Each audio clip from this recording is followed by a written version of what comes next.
विक्रम बेताल की कहानी। सबसे अधिक सुकुमार कौन?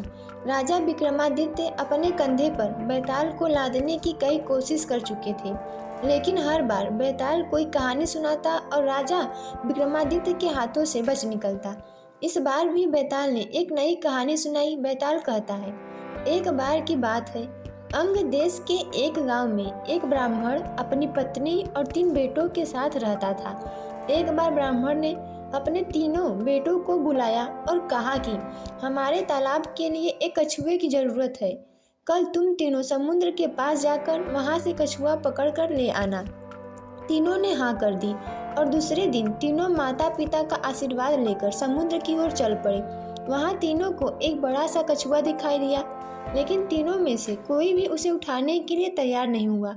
उनमें से सबसे बड़ा भाई बोला, मैं कछुए को नहीं उठाऊंगा, इससे बहुत गंदी बदबू आ रही है। दूसरे नंबर के भाई ने कहा, मैं भी इसे नहीं उठाऊंगा, मुझे भी इससे गंदी बदबू आ रही है।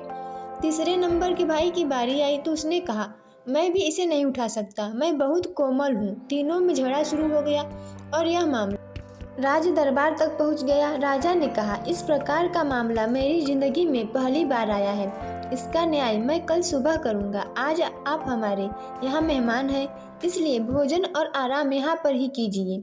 यह बोलकर राजा ने तीनों को भोजन के लिए निमंत्रण दिया। सभी बड़े चाव से खाना खा रहे थे, लेकिन सबसे बड़े भाई ने नहीं खाया। राजा ने जब उससे पूछा तो उसने कहा, चावल में से शमशान में जले हुए मुर्दे की बदबू आ रही है। राजा ने इस बात का पता किया तो मालूम हुआ कि चावल किसी शमशान के पास के खेत से लाए गए हैं। यह देखकर राजा बहुत खुश हुआ। सभी लोग खाना खाकर शाम को संगीत सुनने के लिए बैठ गए। तब दूसरे नंबर के भाई ने राजा से निवेदन किया कि वो मृदंग बजाना चाहता है। राजा की आज्ञा से वो गायिका के पास जाकर जैसे ही बैठा तो तुरंत खड़ा होकर दूर बैठ गया। राजा ने खड़े होने का कारण पूछा तो दूसरे नंबर के भाई ने कहा, गायिका से बकरी के दूध की बदबू आ रही है और वो मुझे पसंद नहीं है। जब राजा ने इस बात का पता किया तो मालूम चला कि बचपन में गायिका को बकरी का दूध दिया जाता था। राजा एक बार फिर खुश हो गया। इसके बाद सभी लोग सोने के लिए चले गए। दोनों भाई आराम से सो गए, लेकिन सबसे छोटे भाई को नींद नहीं आ रही थी। राजा ने अपने एक सेवक को आदेश दिया कि जाकर तीनों को देख आओ कि वे सोए या नहीं।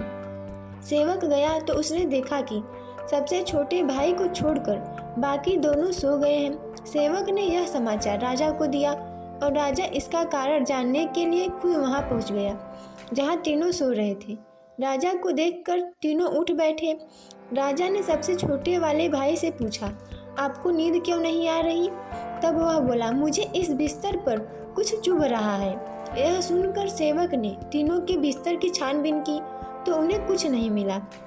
तब सबसे छोटे भाई ने सभी बिस्तर को अलग किया और वहां पर एक बाल था। उसने अपना कुर्ता उतारा। सबने देखा कि उस बाल का निशान उसकी पीठ पर बना हुआ था। राजा यह देखकर हैरान हुआ और खुशी भी। दूसरे दिन राजा ने न्याय के लिए तीनों को बुलाया। उसने सबसे छोटे वाले को इनाम दिया और बाकी की 2 को कुछ सोने के सिक्के दिए। राजा ने कहा, आप तीनों में अलग अलग खूबी है और मैं आप तीनों से बहुत खुश हूँ। मैं अपने सैनिकों को भेजकर कछुआ आपके घर भिजवा दूंगा।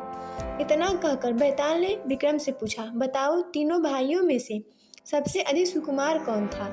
तब विक्रम बोला, सबसे छोटा भाई, क्योंकि वह हो सकता है कि दोनों बड़े भाइयों ने अपने सुकुमार होने का दिखावा किया हो, लेकिन सबसे छोटा भाई कितना सुकुमार है यह तो राजा ने खुद आंखों से देखा।